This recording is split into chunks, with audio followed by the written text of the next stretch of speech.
The Vampyre by John William Polidori.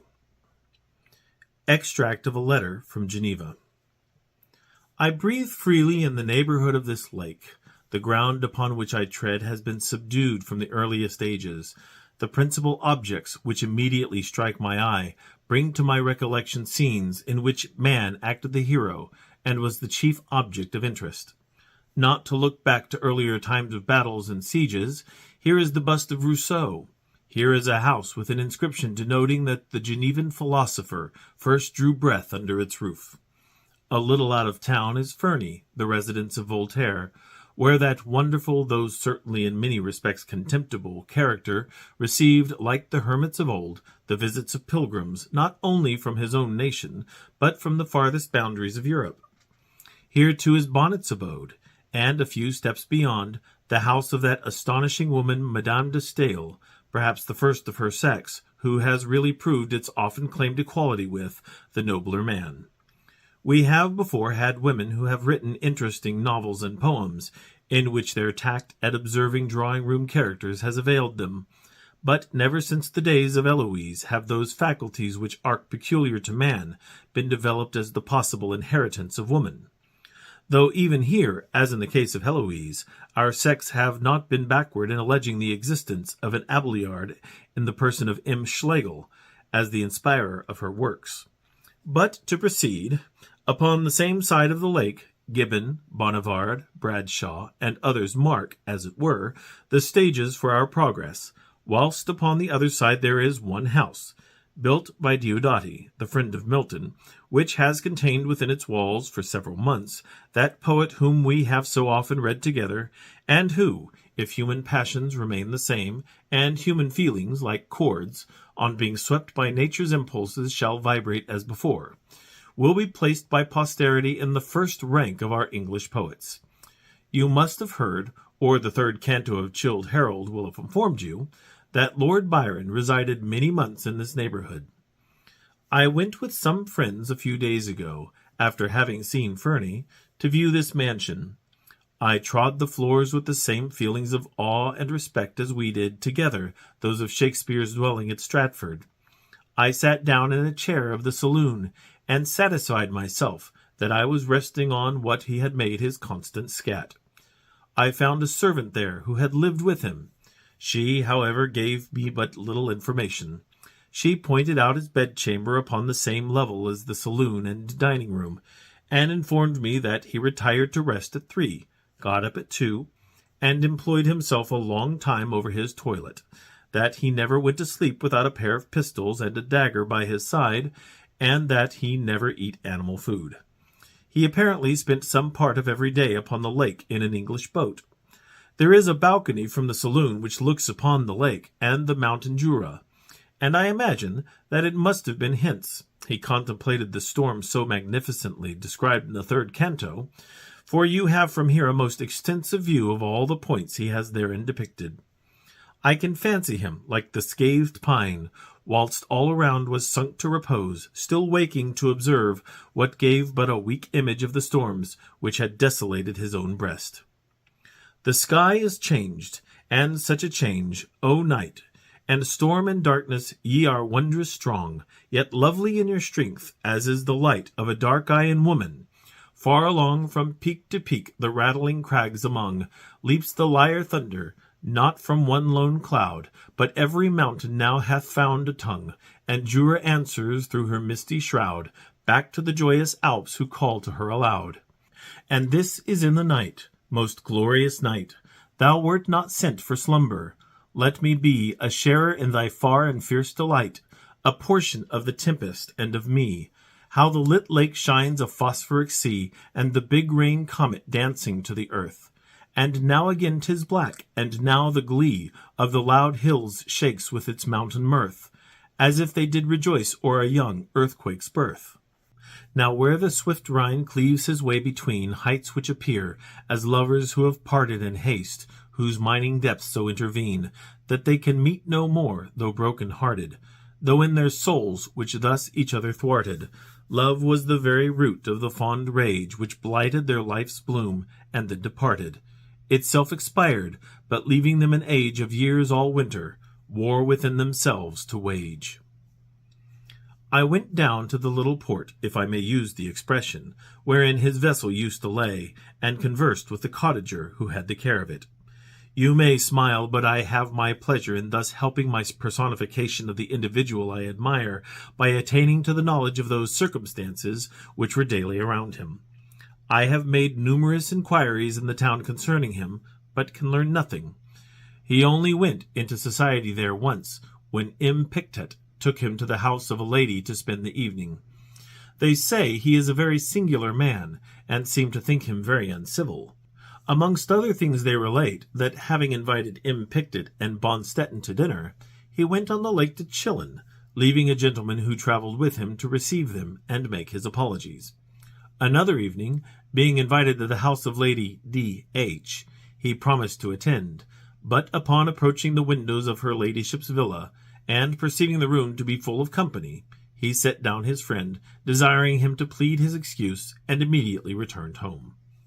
This will serve as a contradiction to the report which yon tell me is current in England, of his having been avoided by his countrymen on the continent.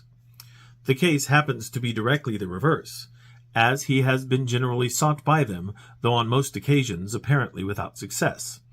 It is said, indeed, that upon paying his first visit at Coppet, following the servant who had announced his name, he was surprised to meet a lady carried out fainting, but before he had been seated many minutes, the same lady, who had been so affected at the sound of his name, returned and conversed with him a considerable time.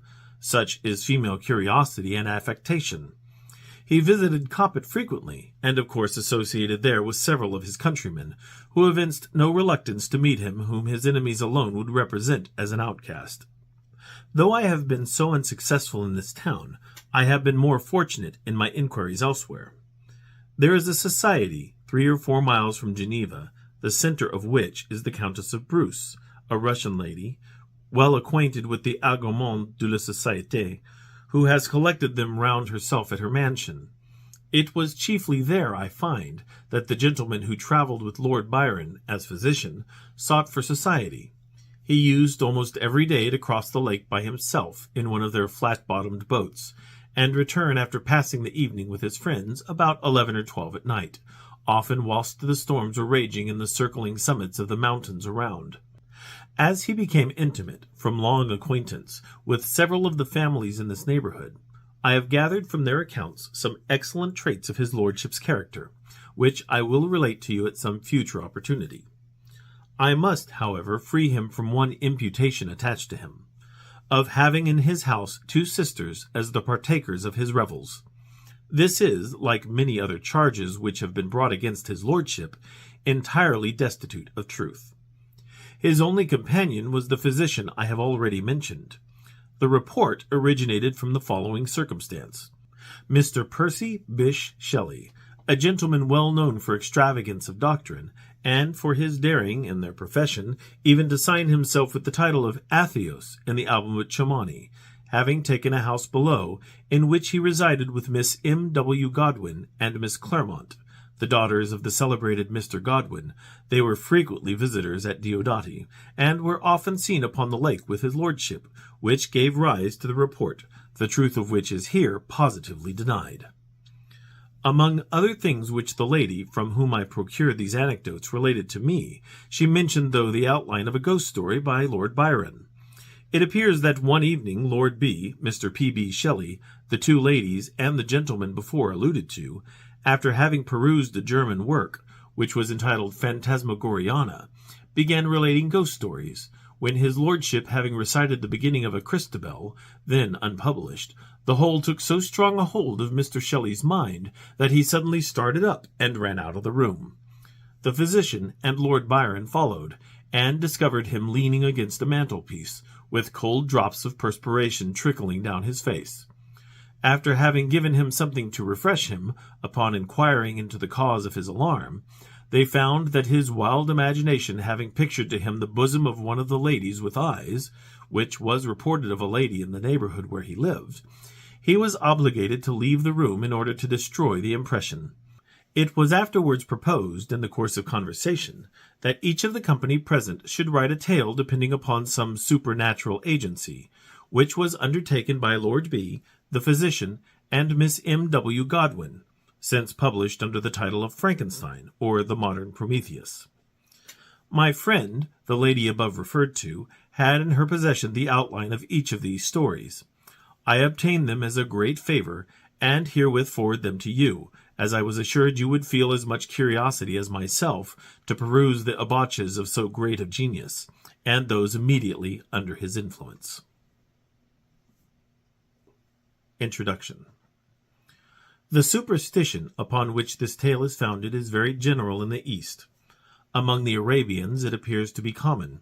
It did not, however, extend itself to the Greeks until after the establishment of Christianity, and it has only assumed its present form since the division of the Latin and Greek churches, at which time the idea became prevalent that a Latin body could not corrupt if buried in their territory. It gradually increased, and formed the subject of many wonderful stories, still extant, of the dead rising from their graves, and feeding upon the blood of the young and beautiful. In the West it spread, with some slight variation, all over Hungary, Poland, Austria, and Lorraine, where the belief existed that vampires nightly imbibed a certain portion of the blood of their victims, who became emaciated, lost their strength, and speedily died of consumptions, whilst these human bloodsuckers fattened, and their veins became distended to such a state of repletion as to cause the blood to flow from all the passages of their bodies, and even from the very pores of their skins. In the London Journal of March 1732 is a curious and of course credible account of a particular case of vampirism, which is stated to have occurred at Madrega in Hungary. It appears that upon an examination of the commander-in-chief and magistrates of the place, they positively and unanimously affirmed that, about 5 years before, a certain Hayduke named Arnold Paul had been heard to say that at Kasovia, on the frontiers of the Turkish Servia, he had been tormented by a vampire, but had found a way to rid himself of the evil by eating some of the earth out of the vampire's grave and rubbing himself with his blood. This precaution, however, did not prevent him from becoming a vampire himself, for, about 20 or 30 days after his death and burial, many persons complained of having been tormented by him, and a deposition was made that 4 persons had been deprived of life by his attacks. To prevent further mischief, the inhabitants, having consulted their Hadanyi, took up the body and found it, as is supposed to be usual in the cases of vampirism, fresh and entirely free from corruption, and emitting at the mouth, nose, and ears pure and florid blood. Proof having been thus obtained, they resorted to the accustomed remedy. A stake was driven entirely through the heart and body of Arnold Paul, at which he is reported to have cried out as dreadfully as if he had been alive. This done, they cut off his head, burned his body, and threw the ashes into his grave. The same measures were adopted with the corpses of those persons who had previously died from vampirism, lest they should, in their turn, become agents upon others who survived them. This monstrous rhodomontade is here related, because it seems better adapted to illustrate the subject of the present observations than any other instance which could be adduced. In many parts of Greece it is considered as a sort of punishment after death, for some heinous crime committed whilst in existence, that the deceased is not only doomed to vampires, but compelled to confine his infernal visitations solely to those beings he loved most while upon earth, those to whom he was bound by ties of kindred and affection, a supposition alluded to in the Giaour. But first on earth, as vampire sent, thy corse shall from its tomb be rent, then ghastly haunt the native place, and suck the blood of all thy race. Therefrom thy daughter, sister, wife, at midnight drain the stream of life. Yet loathe the banquet which perforce must feed thy livid living corse. Thy victims, ere they yet expire, shall know the demon for their sire. As cursing thee, thou cursing them, thy flowers are withered on the stem. But one that for thy crime must fall, the youngest, best beloved of all, shall bless thee with a father's name, that word shall wrap thy heart in flame. Yet thou must end thy task and mark her cheek's last tinge, her eyes' last spark, and the last glassy glance must view, which freezes o'er its lifeless blue.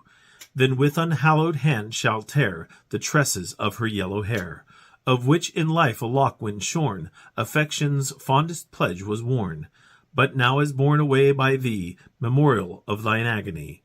Yet with thine own best blood shall drip thy gnashing tooth and haggard lip. Then stalking to thy sullen grave, go, and with ghouls and afrits rave, till these in horror shrink away from spectre more accursed than they.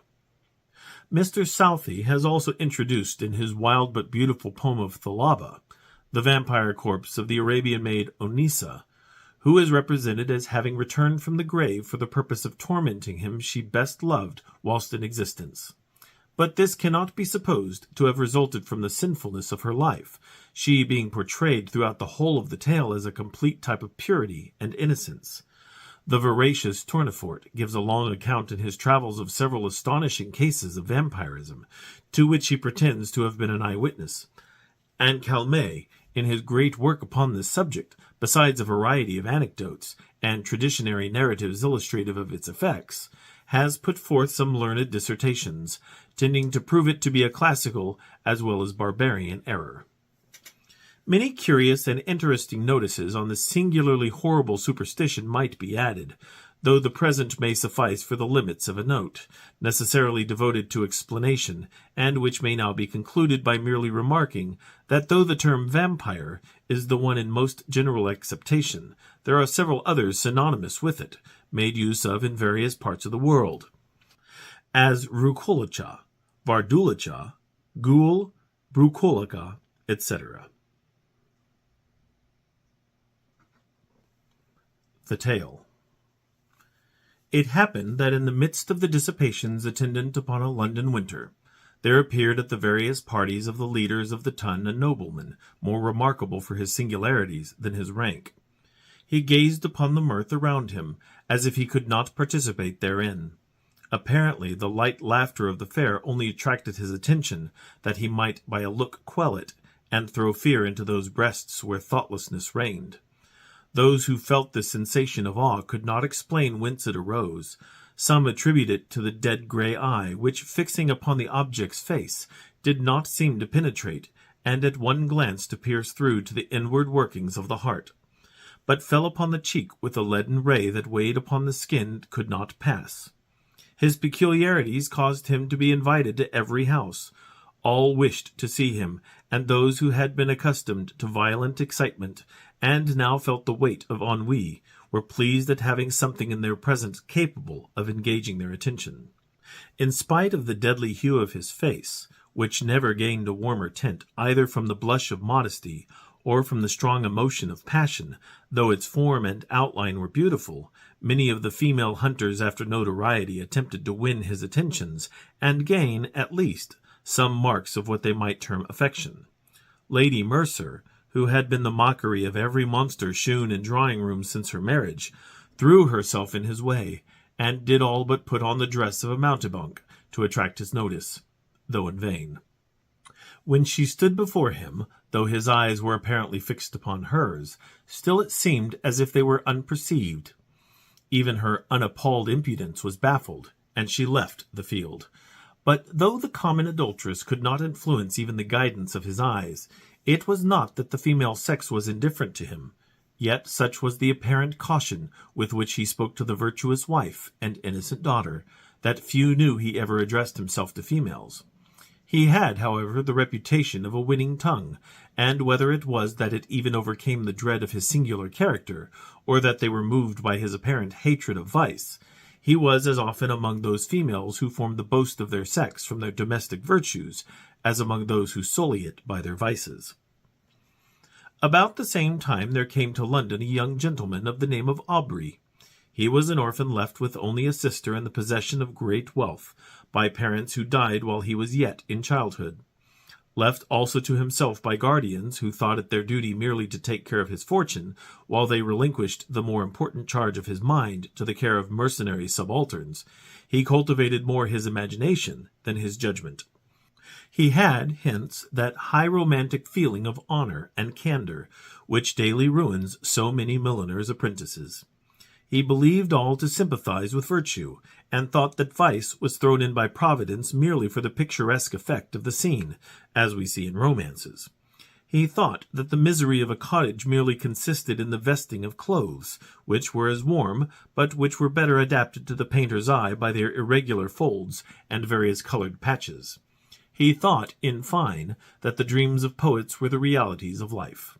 He was handsome, frank, and rich. For these reasons, upon his entering into the gay circles, many mothers surrounded him, striving which should describe with least truth their languishing or romping favorites.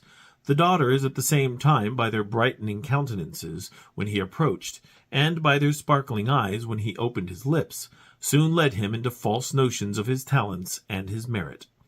Attached as Lie was to the romance of his solitary hours, he was startled at finding that, except in the tallow and wax candles that flickered, not from the presence of a ghost, but from want of snuffing, there was no foundation in real life for any of that congeries of pleasing pictures and descriptions contained in those volumes, from which he had formed his study. Finding, however, some compensation in his gratified vanity, he was about to relinquish his dreams, when the extraordinary being we have above described crossed him in his career.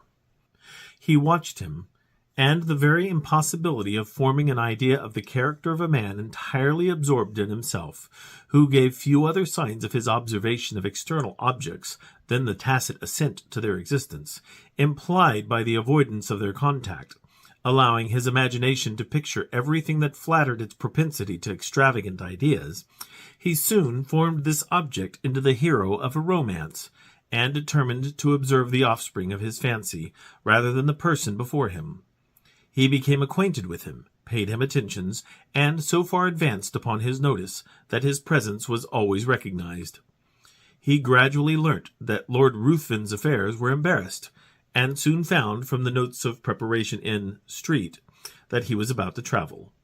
Desirous of gaining some information respecting the singular character, who till now had only whetted his curiosity, he hinted to his guardians that it was time for him to perform the tour, which for many generations has been thought necessary to enable the young to take some rapid steps in the career of vice towards putting themselves upon an equality with the aged, and not allowing them to appear as if fallen from the skies, whenever scandalous intrigues are mentioned as the subjects of pleasantry or of praise, according to the degree of skill shewn in carrying them on. They consented, and Aubrey, immediately mentioning his intentions to Lord Ruthven, was surprised to receive from him a proposal to join him. Flattered by such a mark of esteem from him who, apparently, had nothing in common with other men, he gladly accepted it, and in a few days they had passed the circling waters. Hitherto, Aubrey had had no opportunity of studying Lord Ruthven's character, and now he found that, though many more of his actions were exposed to his view, the results offered different conclusions from the apparent motives to his conduct.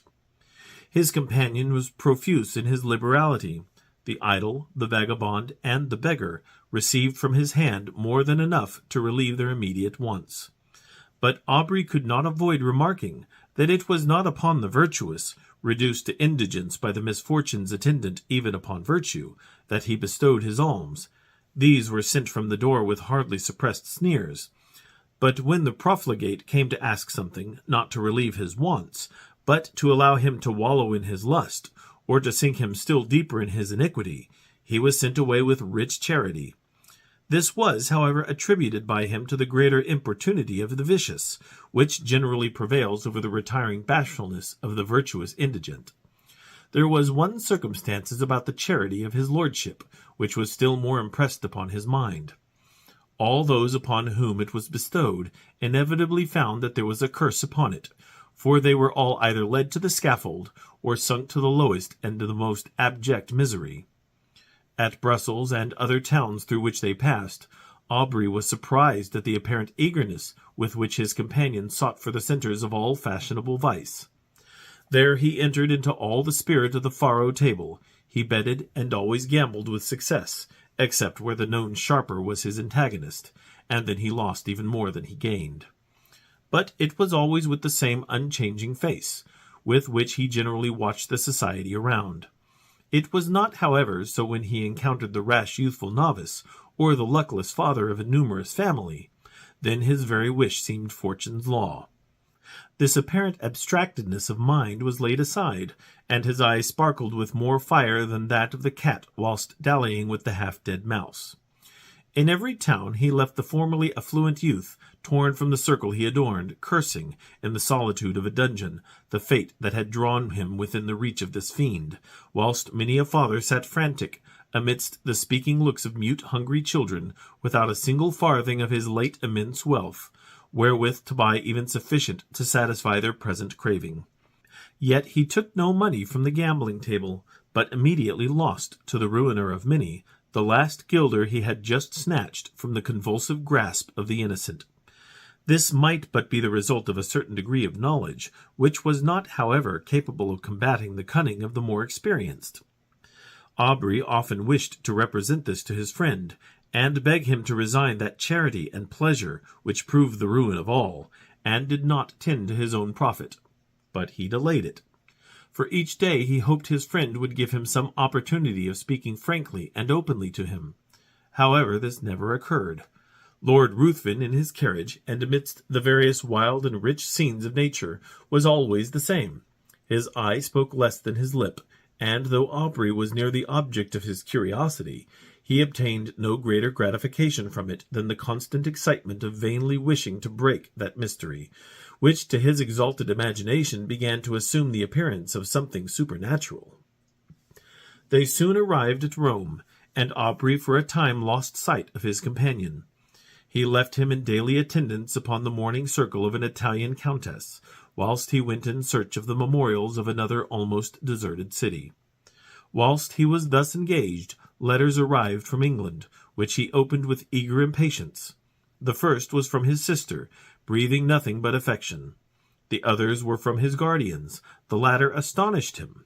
If it had been before entered into his imagination that there was an evil power resident in his companion, these seemed to give him sufficient reason for the belief. His guardians insisted upon his immediately leaving his friend, and urged that his character was dreadfully vicious, for that the possession of irresistible powers of seduction rendered his licentious habits more dangerous to society.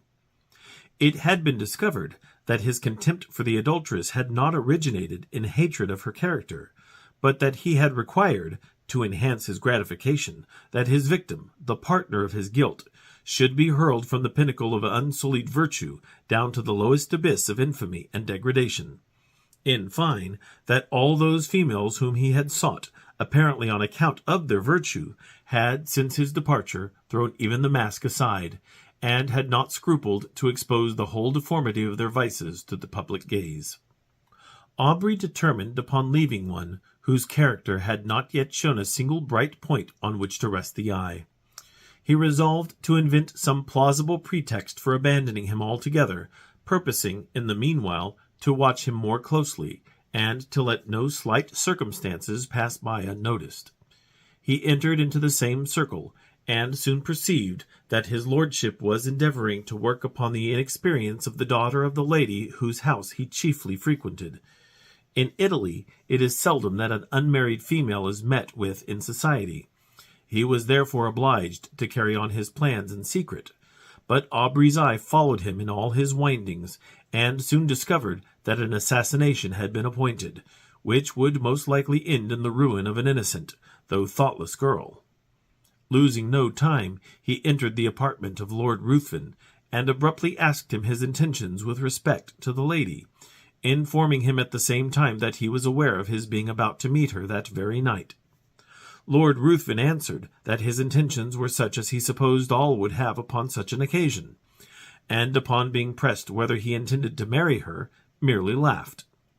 Aubrey retired, and immediately writing a note to say that from that moment he must decline accompanying his lordship in the remainder of their proposed tour, he ordered his servant to seek other apartments, and calling upon the mother of the lady, informed her of all he knew, not only with regard to her daughter, but also concerning the character of his lordship.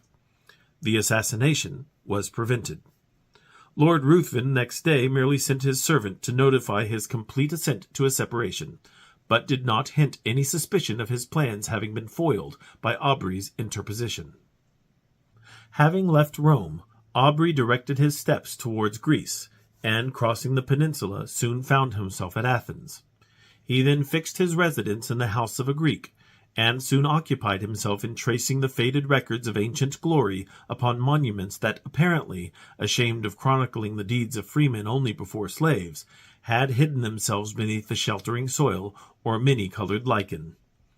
Under the same roof as himself existed a being so beautiful and delicate that she might have formed the model for a painter wishing to portray on canvas the promised hope of the faithful in Mahomet's paradise, save that her eyes spoke too much mind for anyone to think she could belong to those who had no souls.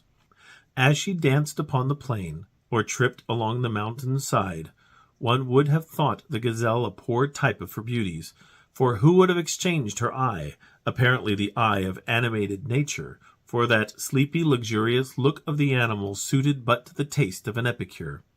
The light step of Ianthe often accompanied Aubrey in his search after antiquities, and often would the unconscious girl, engaged in the pursuit of a cashmere butterfly, show the whole beauty of her form, floating as it were upon the wind, to the eager gaze of him who forgot the letters he had just deciphered upon an almost effaced tablet, in the contemplation of her sylph-like figure. Often would her tresses falling, as she flitted around, exhibit in the sun's rays such delicately brilliant and swiftly fading hues, it might well excuse the forgetfulness of the antiquary, who let escape from his mind the very object he had before thought of vital importance to the proper interpretation of a passage in Pausanias. But why attempt to describe charms which all feel, but none can appreciate? It was innocence, youth, and beauty, unaffected by crowded drawing-rooms and stifling balls. Whilst he drew those remains of which lie wished to preserve a memorial for his future hours, she would stand by and watch the magic effects of his pencil in tracing the scenes of her native place. She would then describe to him the circling dance upon the open plain, would paint to him in all the glowing colors of youthful memory the marriage pomp she remembered viewing in her infancy. And then, turning to subjects that had evidently made a greater impression upon her mind, would tell him all the supernatural tales of her nurse. Her earnestness and apparent belief of what she narrated excited the interest even of Aubrey, and often as she told him the tale of the living vampire who had passed years amidst his friends and dearest ties, forced every year by feeding upon the life of a lovely female to prolong his existence for the ensuing months, his blood would run cold, whilst he attempted to laugh her out of such idle and horrible fantasies. But Ianthe cited to him the names of old men, who had at last detected one living among themselves, after several of their near relatives and children had been found marked with the stamp of the fiend's appetite. And when she found him so incredulous, she begged of him to believe her, for it had been remarked that those who had dared to question their existence always had some proof given, which obliged them, with grief and heartbreaking, to confess it was true. She detailed to him the traditional appearance of these monsters, and his horror was increased by hearing a pretty accurate description of Lord Ruthven. He, however, still persisted in persuading her that there could be no truth in her fears, though at the same time he wondered at the many coincidences which had all tended to excite a belief in the supernatural power of Lord Ruthven.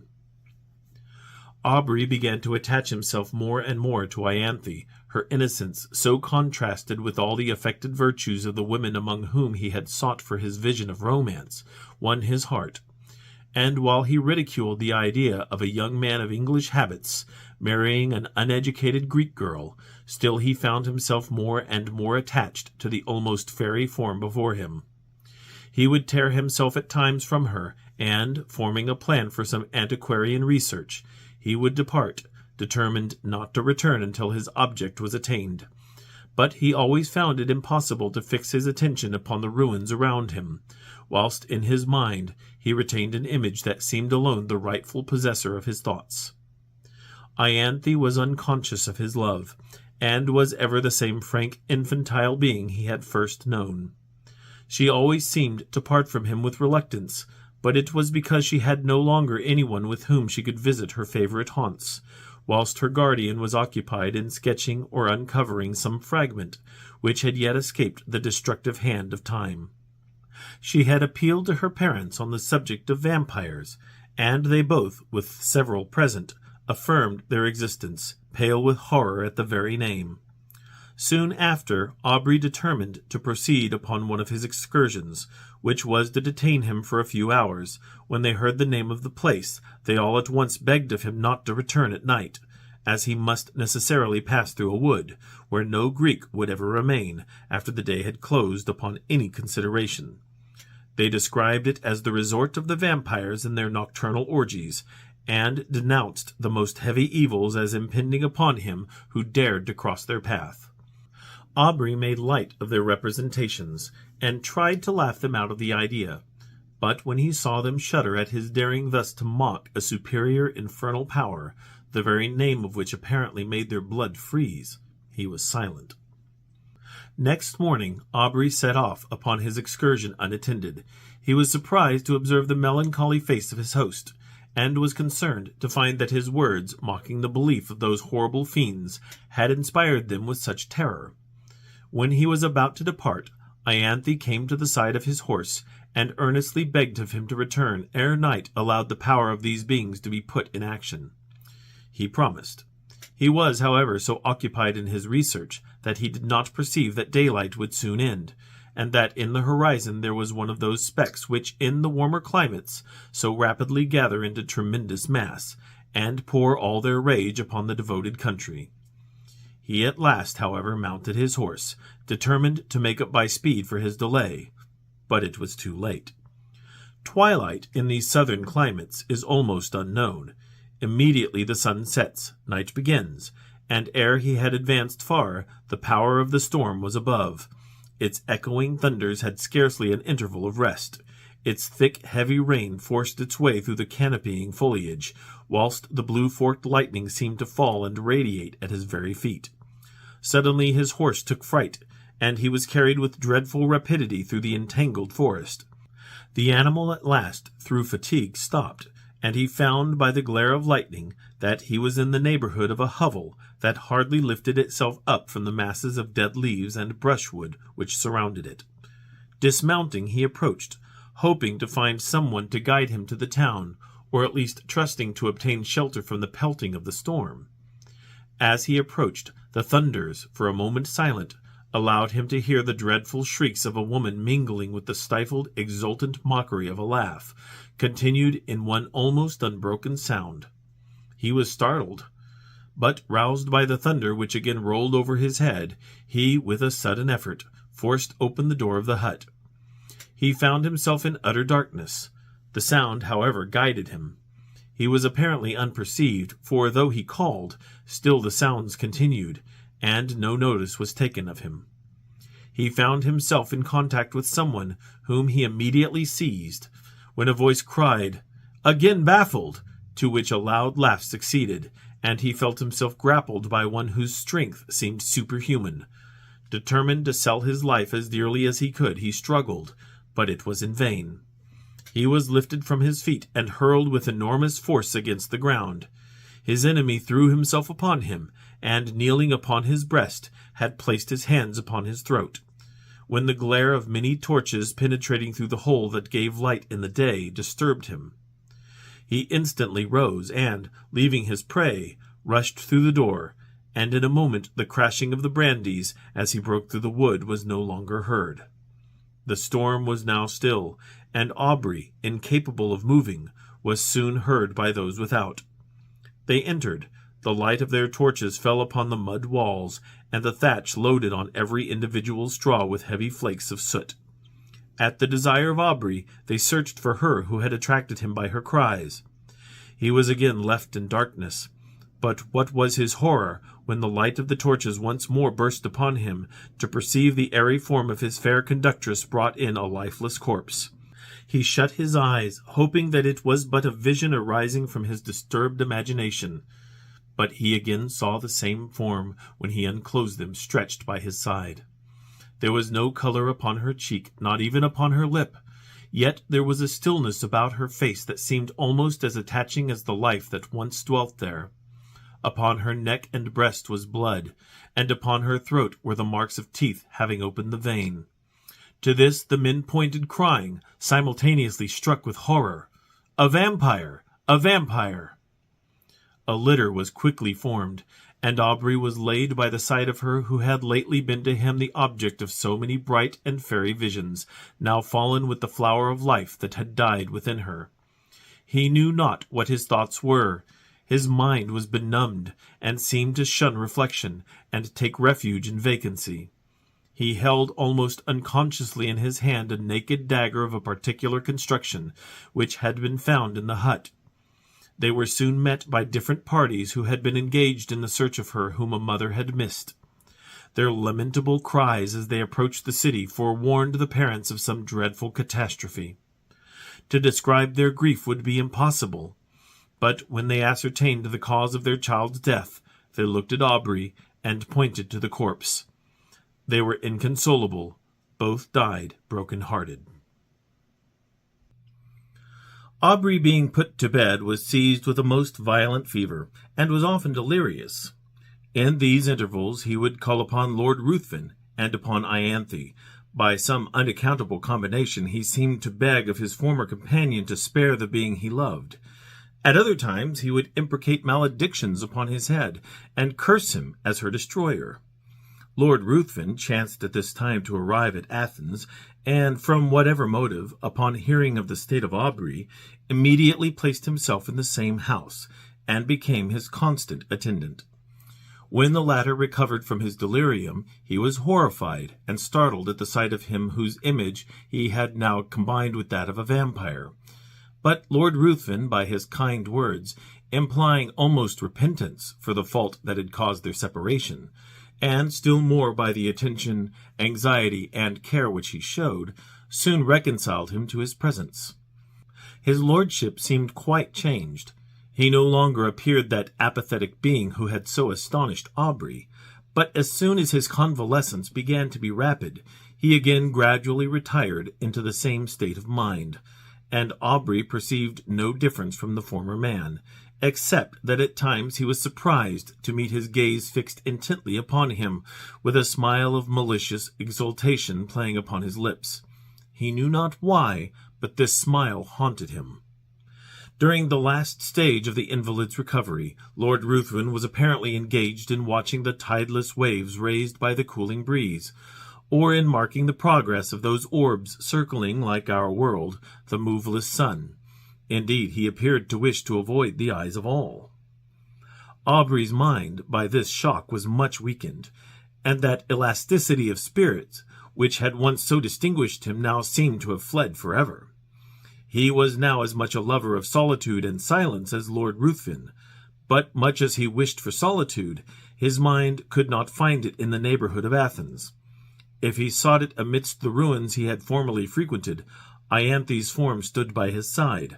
If he sought it in the woods, her light step would appear wandering amidst the underwood, in quest of the modest violet, then suddenly turning round would show to his wild imagination her pale face and wounded throat, with a meek smile upon her lips. He determined to fly scenes, every feature of which created such bitter associations in his mind. He proposed to Lord Ruthven, to whom he held himself bound by the tender care he had taken of him during his illness, that they should visit those parts of Greece neither had yet seen. They travelled in every direction, and sought every spot to which a recollection could be attached. But though they thus hastened from place to place, yet they seemed not to heed what they gazed upon. They heard much of robbers, but they gradually began to slight these reports, which they imagined were only the invention of individuals, whose interest it was to excite the generosity of those whom they defended from pretended dangers. In consequence of thus neglecting the advice of the inhabitants, on one occasion they travelled with only a few guards, more to serve as guides than as a defence. Upon entering, however, a narrow defile, at the bottom of which was the bed of a torrent, with large masses of rock brought down from the neighbouring precipices, they had reason to repent their negligence. For scarcely were the whole of the party engaged in the narrow pass, when they were startled by the whistling of bullets close to their heads, and by the echoed report of several guns. In an instant their guards had left them, and, placing themselves behind rocks, had begun to fire in the direction whence the report came.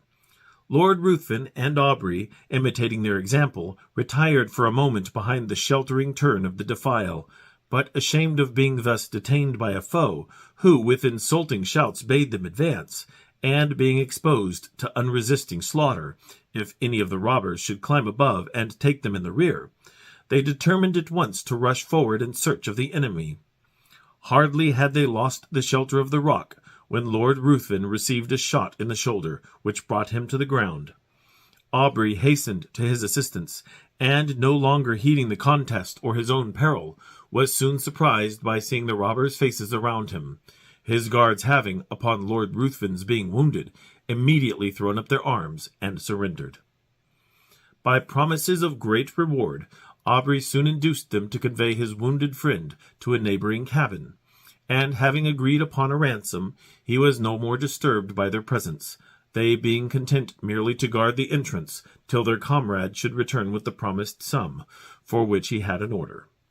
Lord Ruthven's strength rapidly decreased. In 2 days mortification ensued, and death seemed advancing with hasty steps. His conduct and appearance had not changed. He seemed as unconscious of pain as he had been of the objects about him. But towards the close of the last evening, his mind became apparently uneasy, and his eye often fixed upon Aubrey, who was induced to offer his assistance with more than usual earnestness. "Assist me. You may save me." "You may do more than that." "I mean not my life. I heed the death of my existence as little as that of the passing day. But you may save my honor, your friend's honor." "How? Tell me how." "I would do anything," replied Aubrey. "I need but little. My life ebbs apace. I cannot explain the whole. But if you would conceal all you know of me, my honor were free from stain in the world's mouth. And if my death were unknown for some time in England, but life, it shall not be known." "Swear," cried the dying man, raising himself with exultant violence. "Swear by all your soul reveres, by all your nature fears. Swear that, for a year and a day, you will not impart your knowledge of my crimes or death to any living being in any way, whatever may happen, or whatever you may see." His eyes seemed bursting from their sockets. "I swear," said Aubrey. He sunk laughing upon his pillow, and breathed no more. Aubrey retired to rest, but did not sleep. The many circumstances attending his acquaintance with this man rose upon his mind, and he knew not why. When he remembered his oath, a cold shivering came over him, as if from the presentiment of something horrible awaiting him. Rising early in the morning, he was about to enter the hovel in which he had left the corpse, when a robber met him, and informed him that it was no longer there, having been conveyed by himself and comrades, upon his retiring, to the pinnacle of a neighbouring mount, according to a promise they had given his lordship, that it should be exposed to the first cold ray of the moon that rose after his death. Aubrey, astonished, and taking several of the men, determined to go and bury it upon the spot where it lay.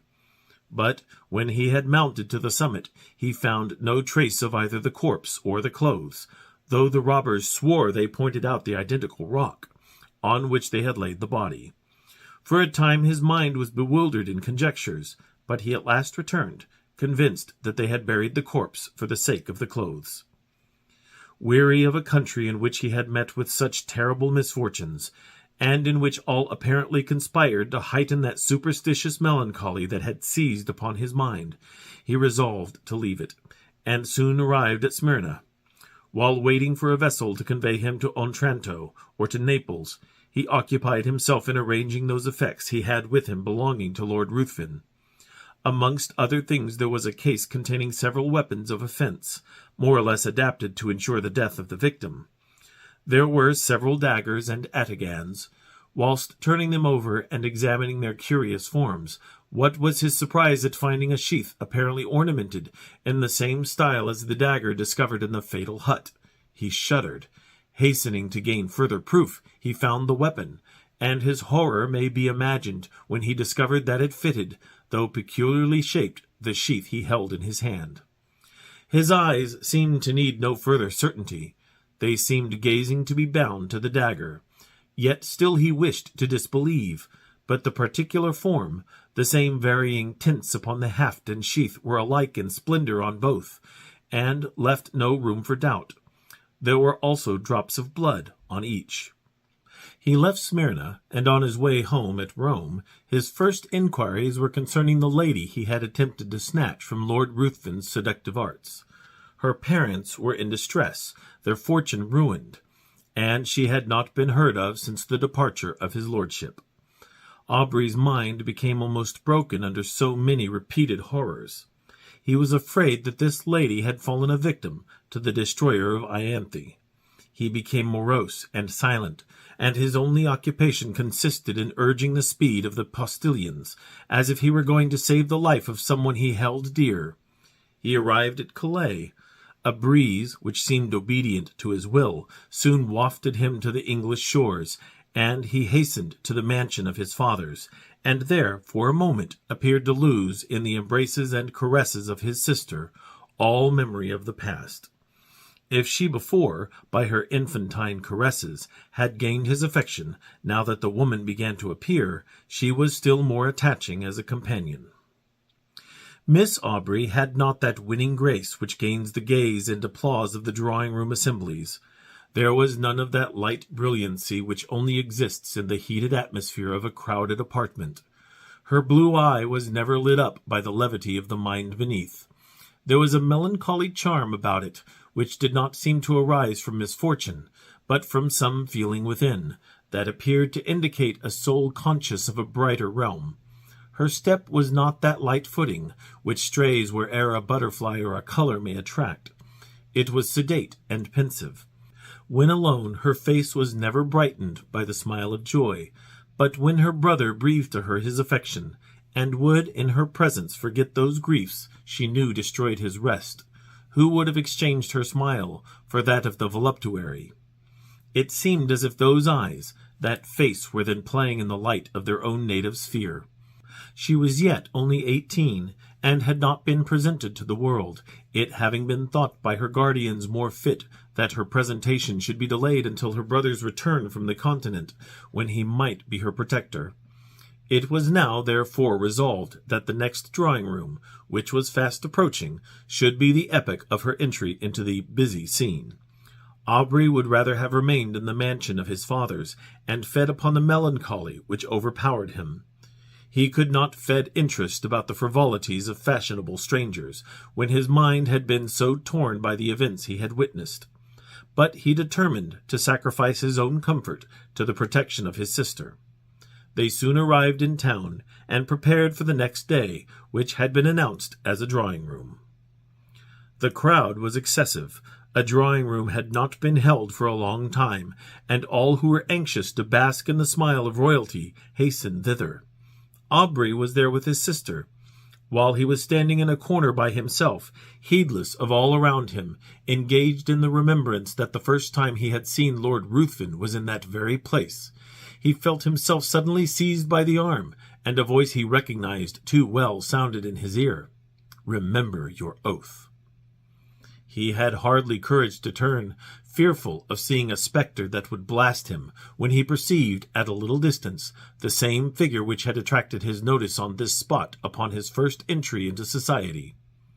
He gazed till his limbs almost refusing to bear their weight, he was obliged to take the arm of a friend, and, forcing a passage through the crowd, he threw himself into his carriage, and was driven home. He paced the room with hurried steps, and fixed his hands upon his head, as if he were afraid his thoughts were bursting from his brain. Lord Ruthven again before him. Circumstances started up in dreadful array. The dagger, his oath. He roused himself. He could not believe it possible. The dead rise again. He thought his imagination had conjured up the image his mind was resting upon. It was impossible that it could be real.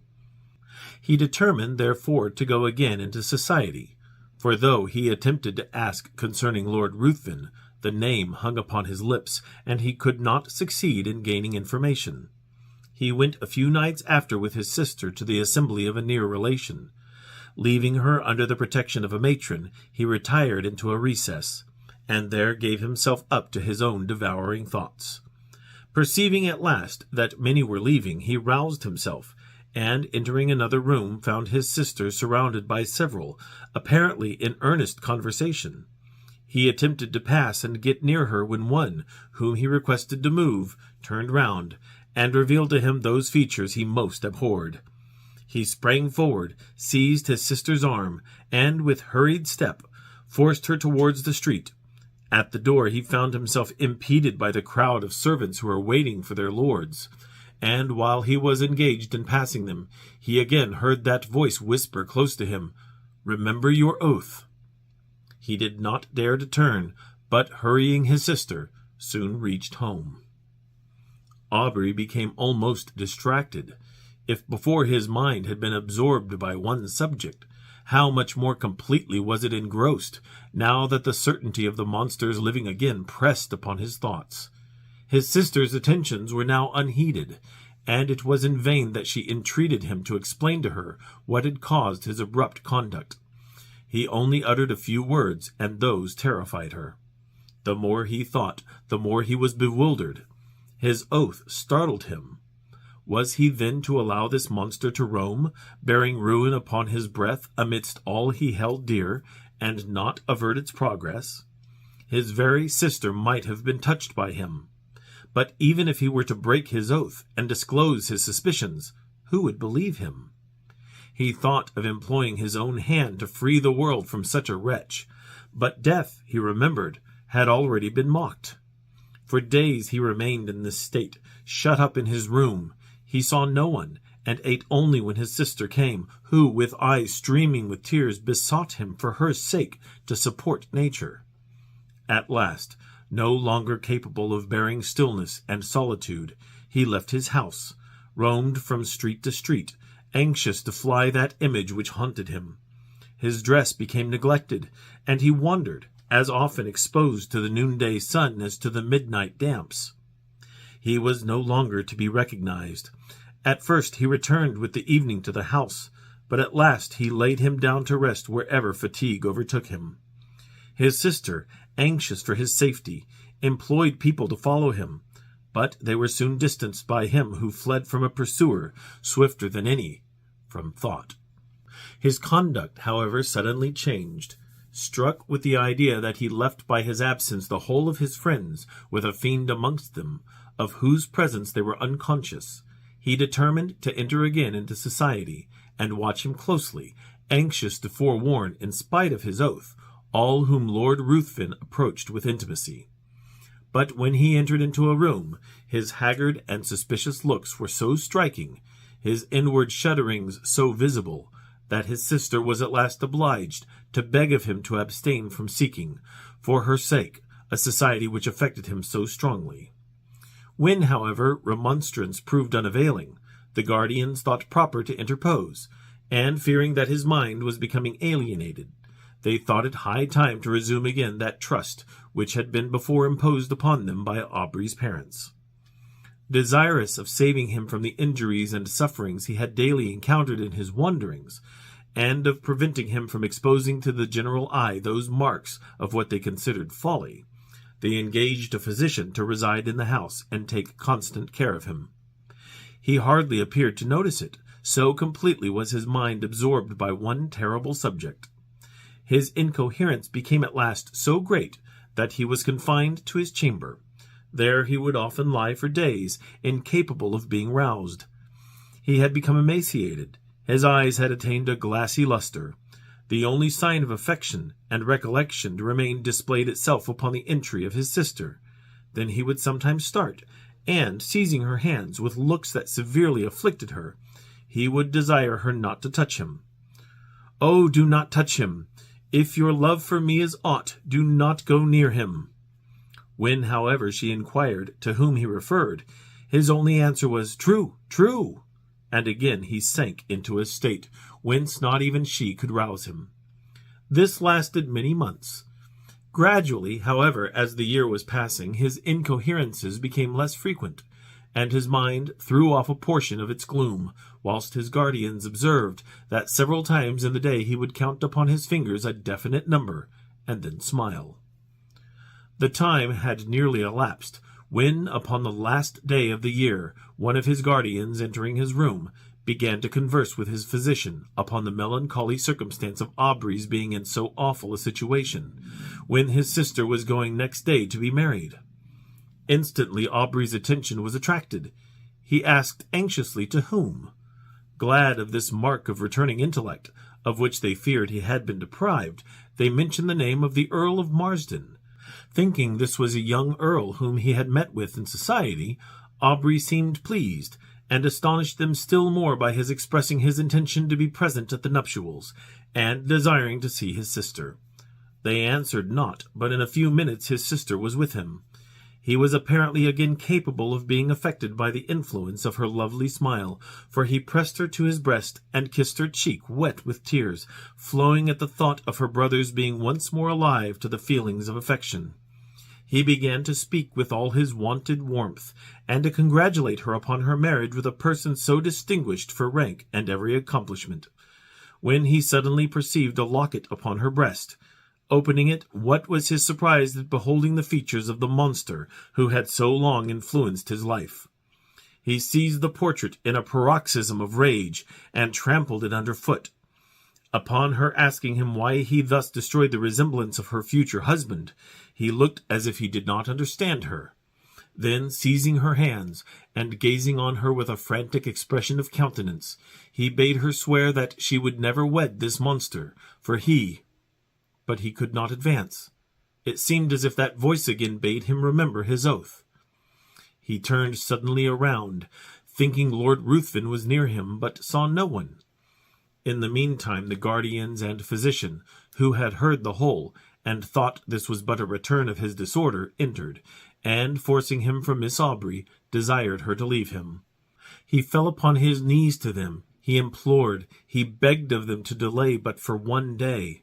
They, attributing this to the insanity they imagined had taken possession of his mind, endeavored to pacify him, and retired. Lord Ruthven had called the morning after the drawing-room, and had been refused with everyone else. When he heard of Aubrey's ill health, he readily understood himself to be the cause of it, but when he learned that he was deemed insane, his exultation and pleasure could hardly be concealed from those among whom he had gained this information. He hastened to the house of his former companion, and by constant attendance and the pretence of great affection for the brother and interest in his fate, he gradually won the ear of Miss Aubrey. Who could resist his power? His tongue had dangers and toils to recount.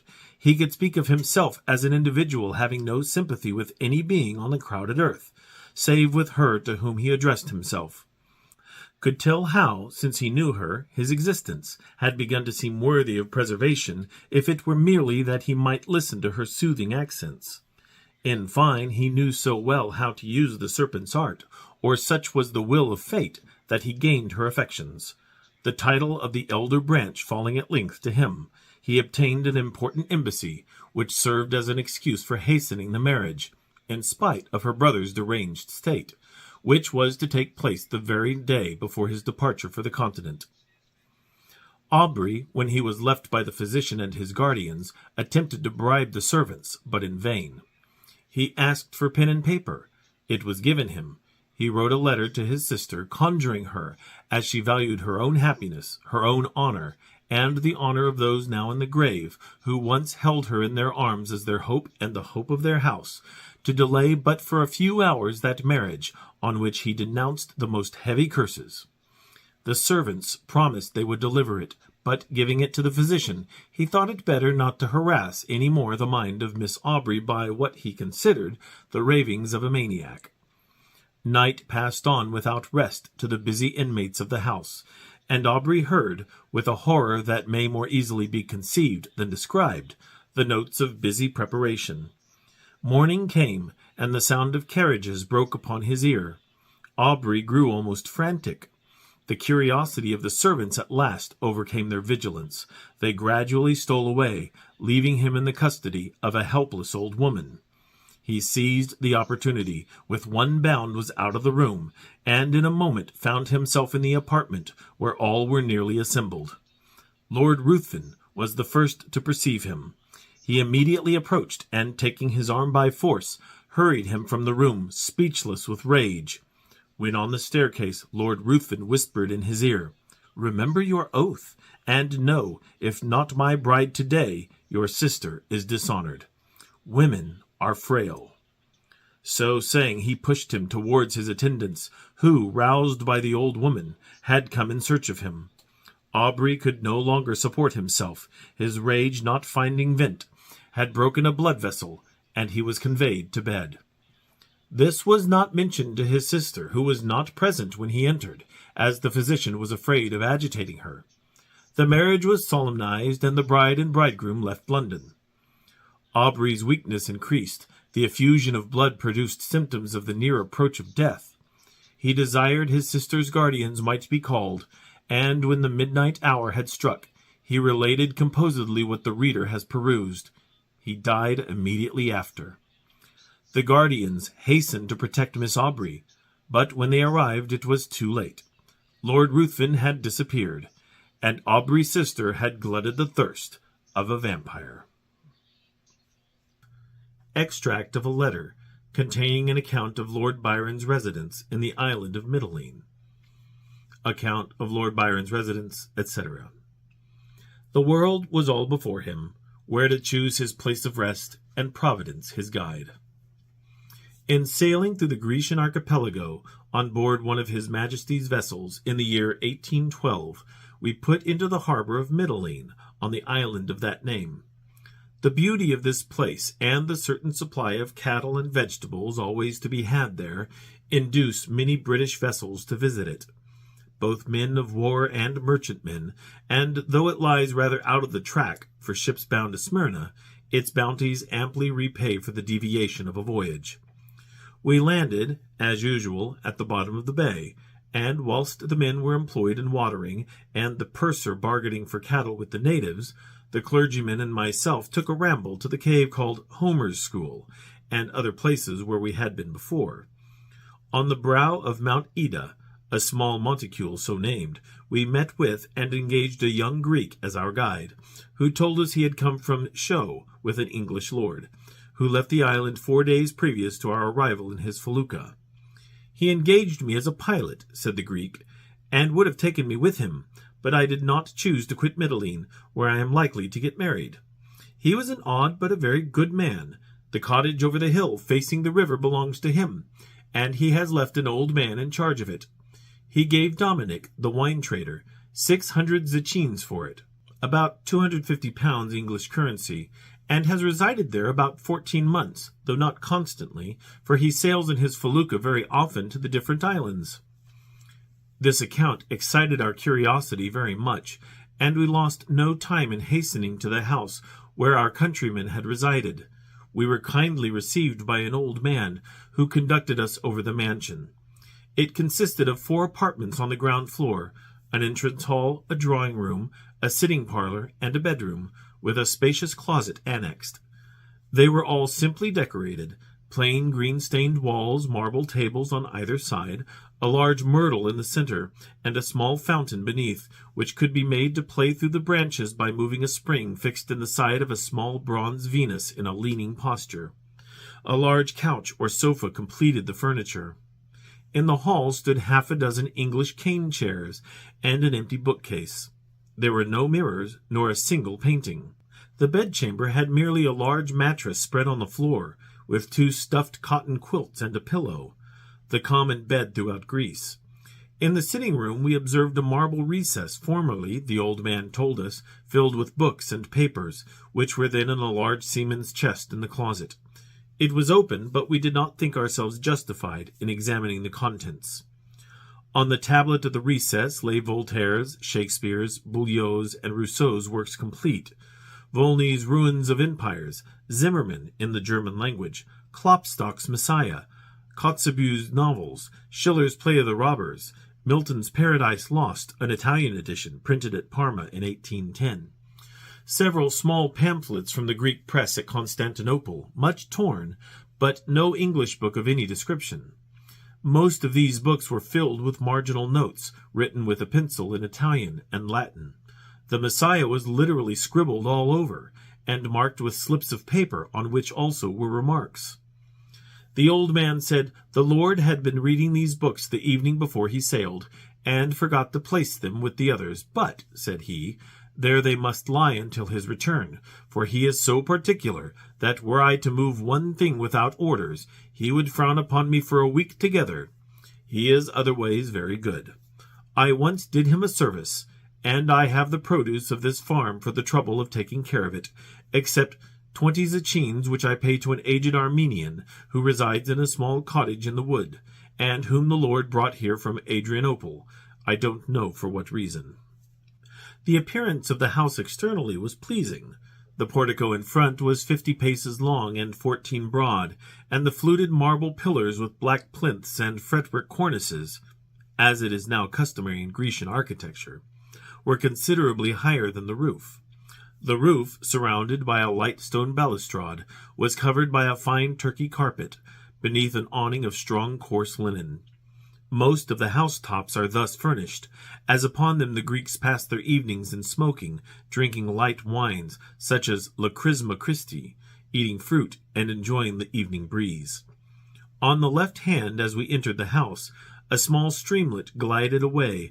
Grapes, oranges, and limes were clustering together on its borders, and under the shade of 2 large myrtle bushes a marble scat with an ornamental wooden back was placed, on which, we were told, the Lord passed many of his evenings and nights till 12 o'clock, reading, writing, and talking to himself.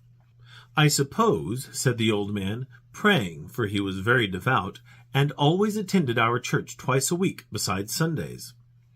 The view from this seat was what may be termed a bird's-eye view.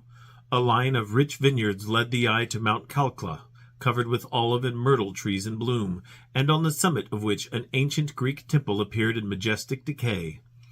A small stream issuing from the ruins descended in broken cascades until it was lost in the woods near the mountain's base.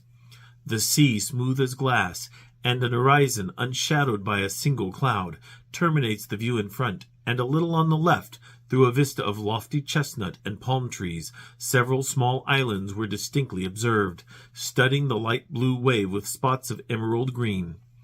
I seldom enjoyed a view more than I did this, but our inquiries were fruitless as to the name of the person who had resided in this romantic solitude. None knew his name but Dominic, his banker, who had gone to Candia. The Armenian, said our conductor, could tell, but I am sure he will not. And cannot you tell, old friend? Said I. If I can, said he, I dare not. We had not time to visit the Armenian, but on our return to the town we learnt several particulars of the isolated lord. He had portioned 8 young girls when he was last upon the island, and even danced with them at the nuptial feast. He gave a cow to one man, horses to others, and cotton and silk to the girls who lived by weaving these articles. He also bought a new boat for a fisherman who had lost his own in a gale, and he often gave Greek testaments to the poor children. In short, he appeared to us, from all we collected, to have been a very eccentric and benevolent character. One circumstance we learnt, which our old friend at the cottage thought proper not to disclose.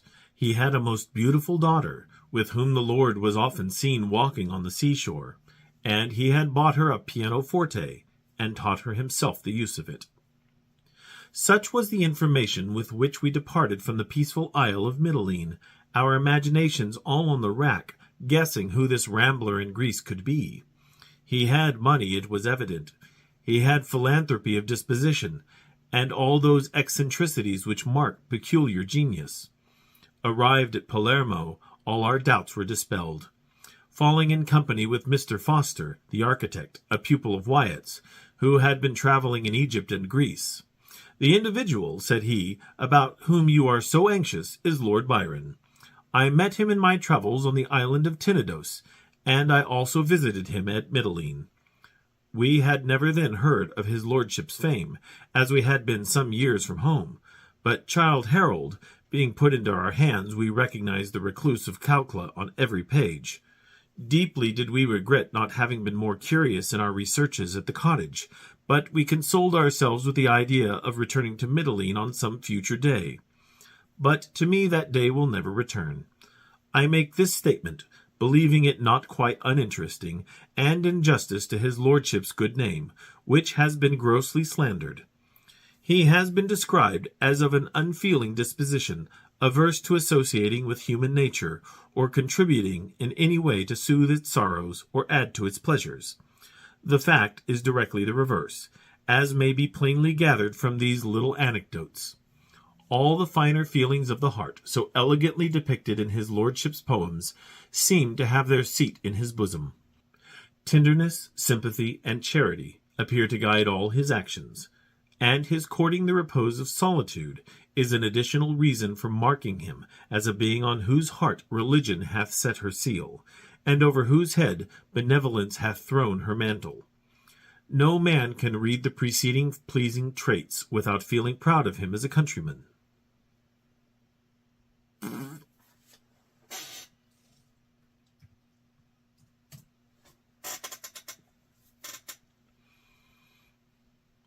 Tenderness, sympathy, and charity appear to guide all his actions, and his courting the repose of solitude is an additional reason for marking him as a being on whose heart religion hath set her seal, and over whose head benevolence hath thrown her mantle.